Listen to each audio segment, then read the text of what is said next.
My last year at RIT, I had a classmate who was racing all around town to try to pay his credit card bill on time. He was giving a presentation and he had to cut short when his question and answer time was up. I knew he wanted to answer more questions, but he made a run for it to try to pay his credit card bill. It was due that day, and he went to the bank to pay in person. Apparently, he didn't see it or something, and he was paying it on the due date because there was a significant late fee. What had happened was this was before we had some credit card reforms that capped the late fee, so it was a lot higher than what it is today.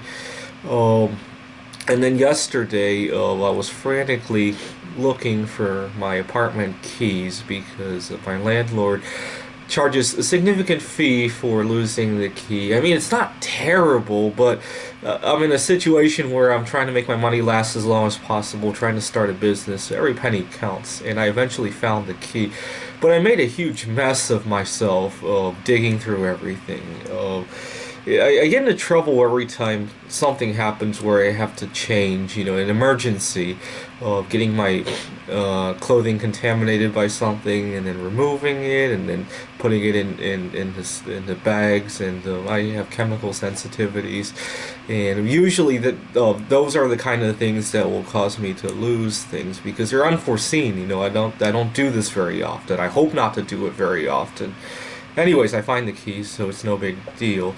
But it made me realize that the reason these nuisance fees can be as high as they are is that people don't shop based on them.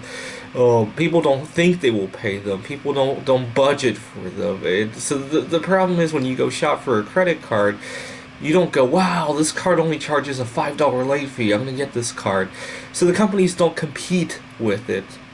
When you shop for an apartment, you shop for the amenities, you shop for the location, you shop for the rent itself. You don't go, wow, this apartment only charges $10 if I lose my keys. Better get this apartment. And there's no competition on that because it just like the issue with changing my clothing. It's an unforeseen fee, so you don't compete against it. You don't shop based on it.